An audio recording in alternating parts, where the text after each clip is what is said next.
Hoje é terça-feira, 18 de agosto de 2020, e o grupo de conjuntura está aqui todo reunido para mais um podcast. Muito bem, pessoal, a semana que passou trouxe muitas novidades positivas no que tange ao desempenho da economia. Em particular, os índices do comércio divulgados pelo IBGE mostraram uma alta substancial das vendas no varejo e, por mais surpreendente que possa parecer, voltaram aos níveis pré-pandemia, no caso do varejo restrito. Destacou-se, por exemplo, a venda de materiais de construção, que é importante por ser um setor muito gerador de emprego, né?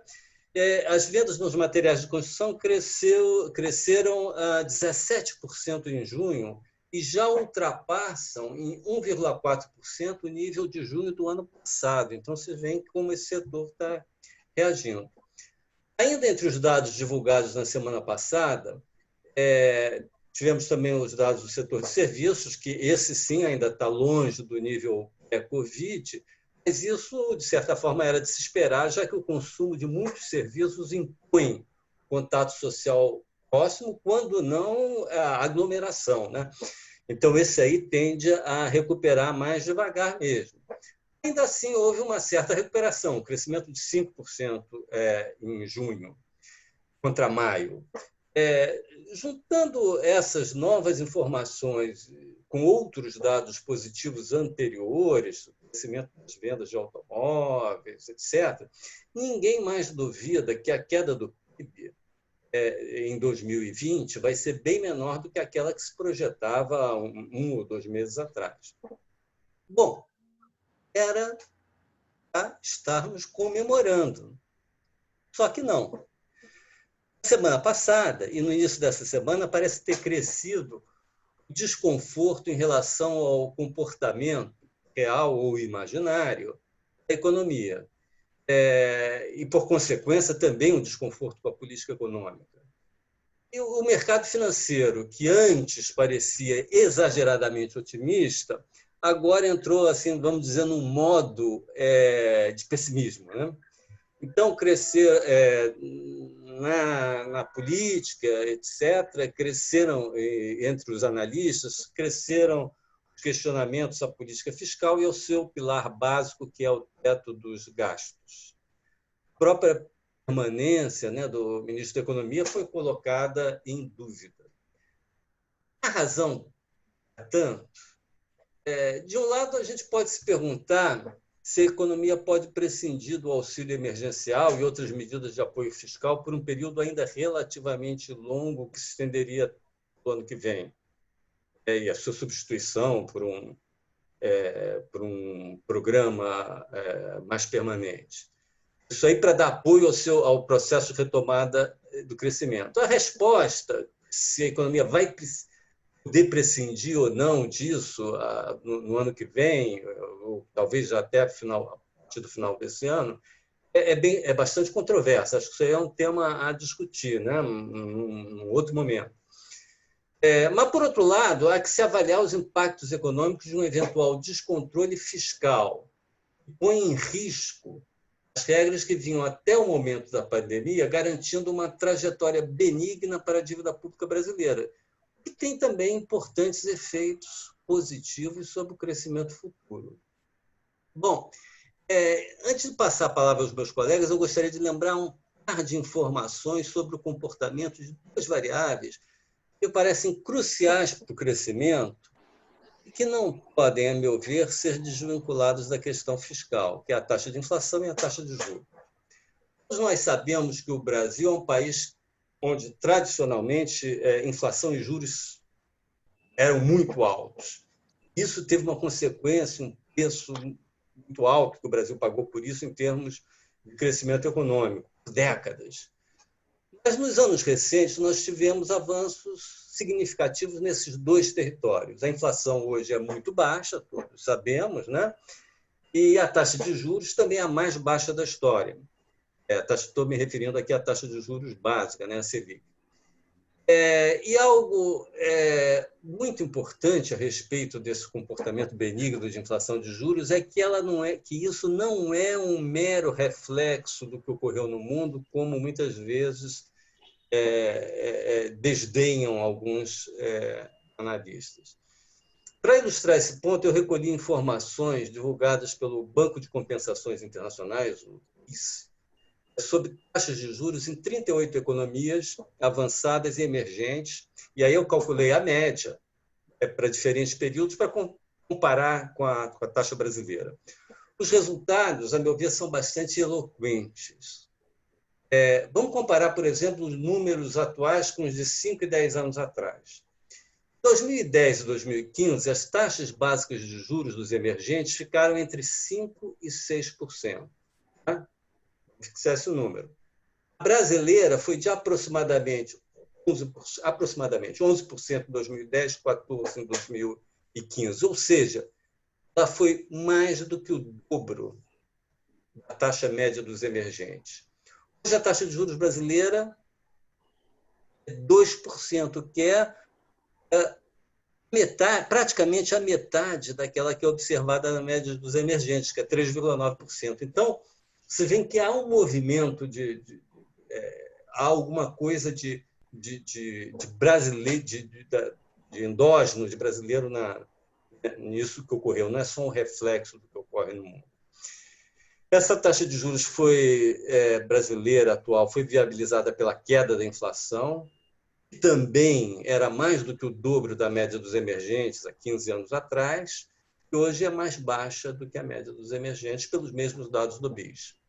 Então, eu vou encerrar aqui só colocando o seguinte, que a pergunta mais importante é quanto disso se deve à política fiscal, quanto se deve a fatores externos ou ao baixo crescimento da economia. Muitos acham que são esses últimos fatores. Não é o que eu acho. Na minha visão, a comparação com pares brasileiros, como, por exemplo, a Argentina, ou com o próprio Brasil, a economia brasileira de alguns anos antes, mostram que não necessariamente fatores externos ou baixo crescimento contribuem para ter uma taxa de juros baixa ou uma inflação baixa. E isso, para mim, indica que a política fiscal e suas regras têm uma boa dose de contribuição para o resultado. Claro que essa é uma questão a ser debatida mais a fundo, mas eu queria só mostrar esses dados que, para mim, parecem bastante impactantes.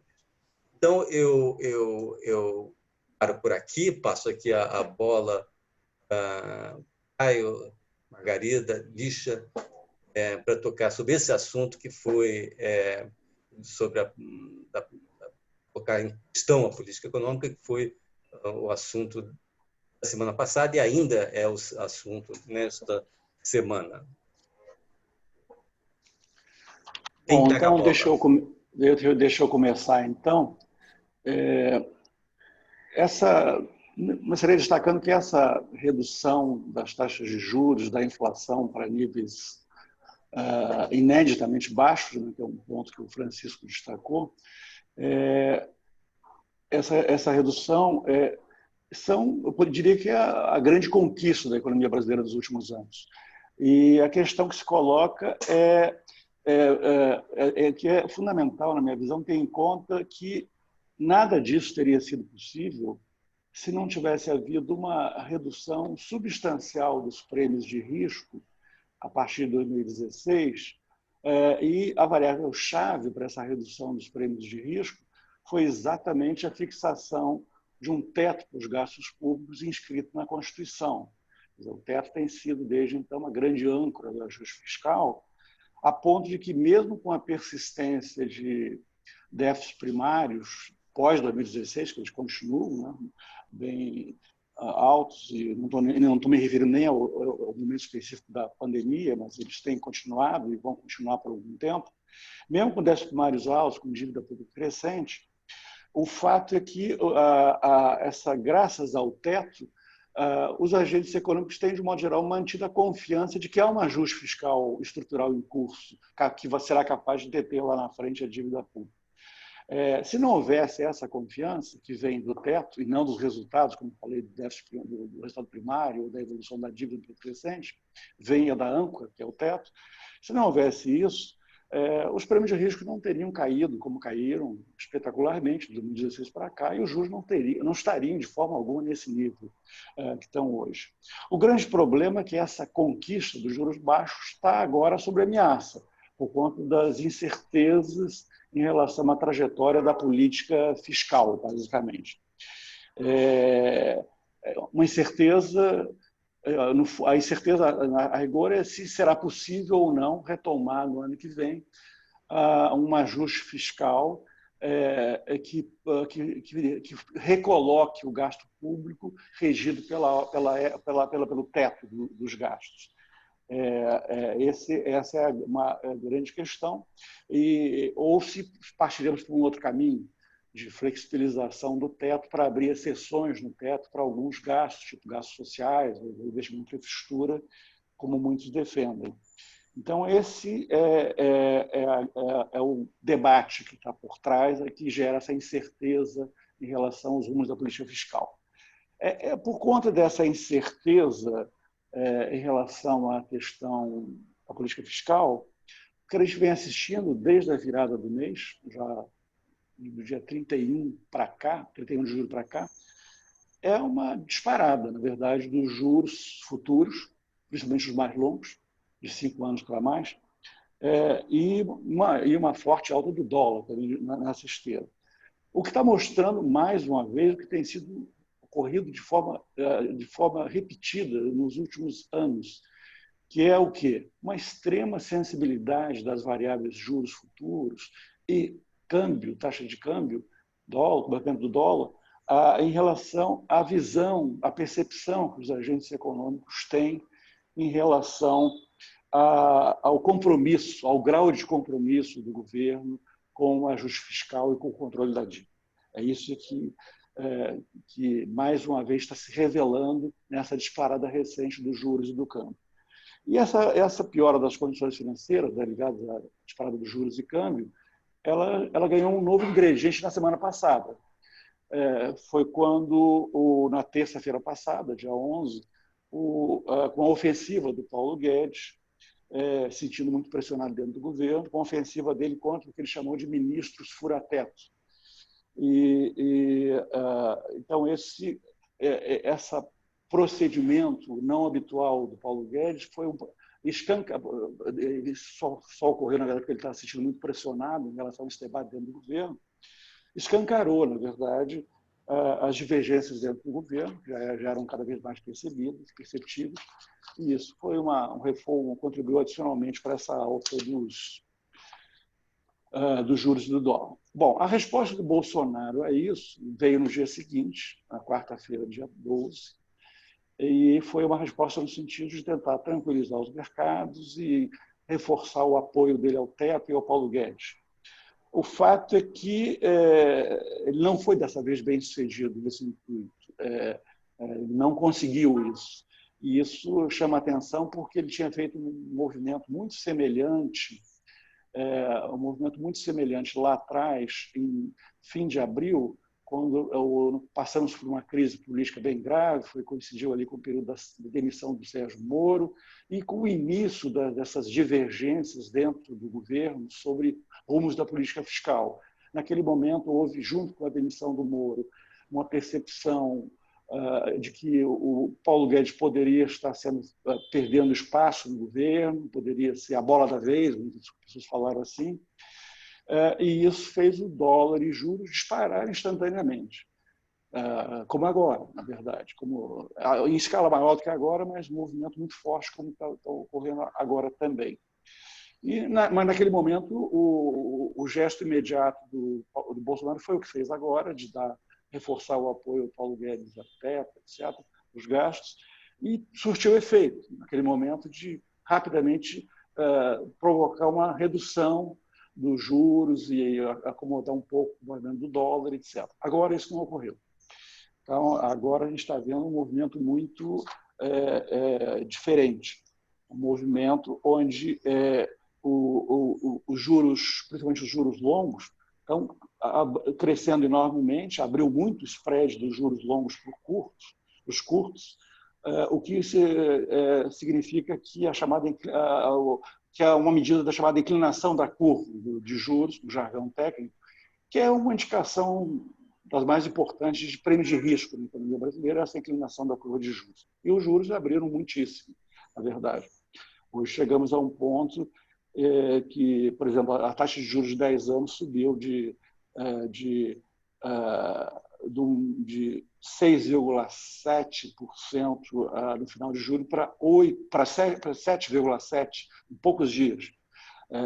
Ainda abaixo dos 9% dos juros de 10 anos, lá no auge da crise de abril, mas um aumento muito rápido e aumentando muito a distância para os juros curtos. Bom, para encerrar, o que eu queria considerar é o seguinte: o impasse que a gente está pode se resumir na seguinte questão. Se, eventualmente, não estou dizendo que isso vai acontecer, mas se, eventualmente, o caminho do Bolsonaro for movido por que hoje é praticamente o seu foco exclusivo, a questão da reeleição. Se o movimento dele for no sentido de flexibilizar o teto para abrir algum espaço para mais gastos sociais e investimento em infraestrutura, sem ter o ônus que é imposto pelo teto de fazer isso ao mesmo tempo que estaria cortando outros gastos, em particular através de reformas que viabilizassem isso, se ele não quiser ter esse ônus e quiser aumentar gastos sociais e investimento público em infraestrutura, terá que se fazer isso pela flexibilização do teto. E o problema é que evidências empíricas, no caso brasileiro, são muito contundentes em relação ao fato de que a disparada dos juros e do câmbio, que seria um cenário mais do que provável nesse contexto de flexibilização do teto, todos os sinais são nessa direção. As evidências empíricas são de que a disparada dos juros e câmbios são inteiramente incompatíveis. Quando olhando para trás, a gente vê isso claramente como bom desempenho da economia.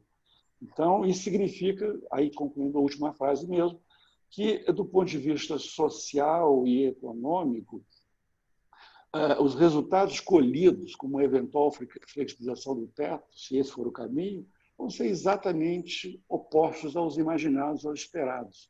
Quer dizer, então, essa é o cerne da questão, na verdade.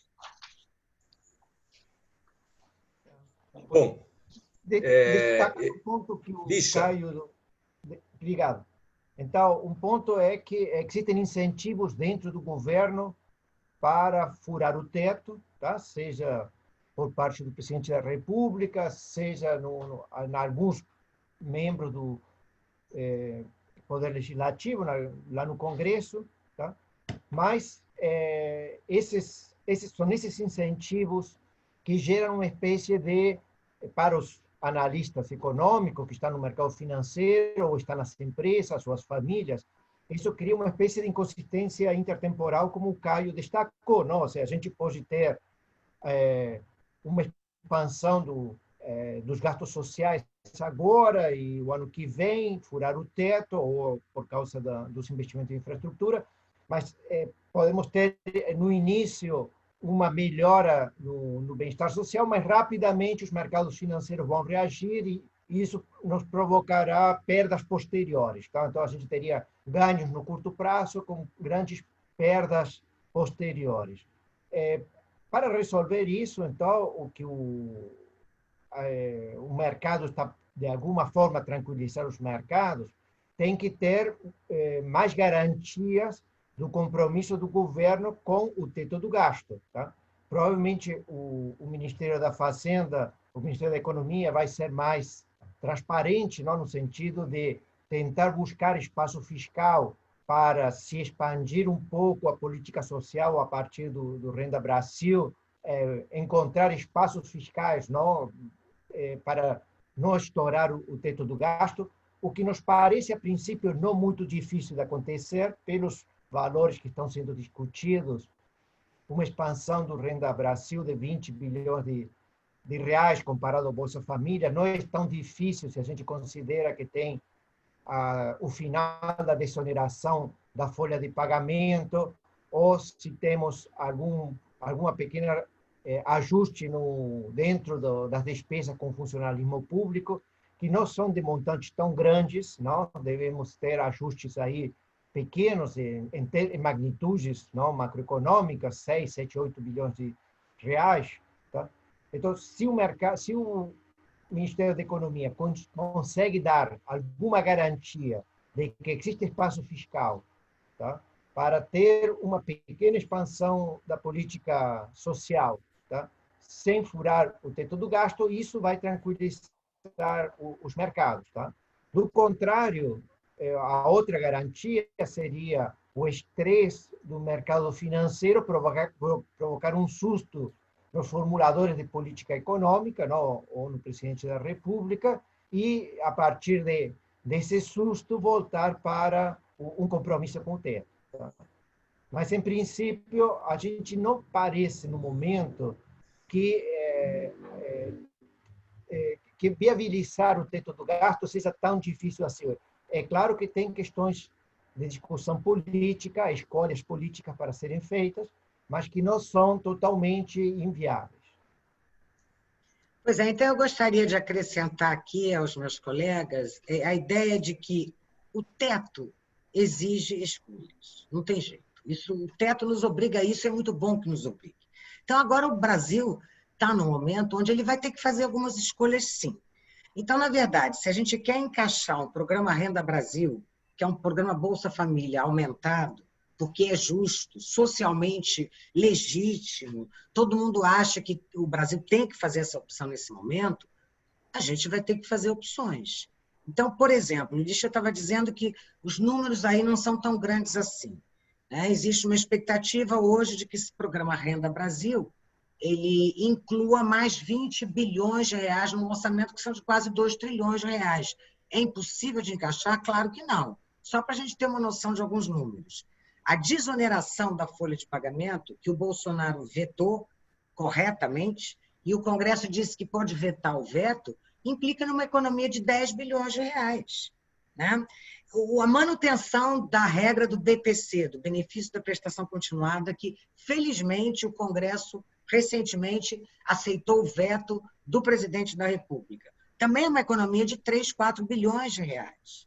Né? O congelamento do salário do funcionário público, que já está na PEC do orçamento de guerra não, mas que está naquela ajuda que o governo federal deu ao Estado e município, em troca, o salário do funcionário público federal, estadual e municipal está absolutamente congelado até dezembro de 2021.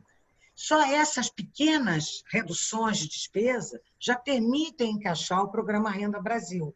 Então, eu quero agora destacar, é claro, o Executivo tem um papel fundamental, porque se ele não conseguir negociar isso bem no Congresso, fica tudo difícil. Agora, o Congresso também tem um papel fundamental, porque o Congresso vai ter que apoiar estas substituições, vamos dizer assim, de gastos. Se o Congresso disser não, é não. E aí o teto realmente fica uma missão impossível para o Executivo, considerando que o Executivo tem intenção em manter o teto como hoje, parece que sim, pelo noticiário de jornal.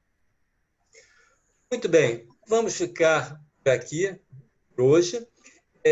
Alguns dos números que foram referidos aqui nesse podcast de hoje estarão num arquivo e anexo ao podcast. Até a próxima terça. Um abraço.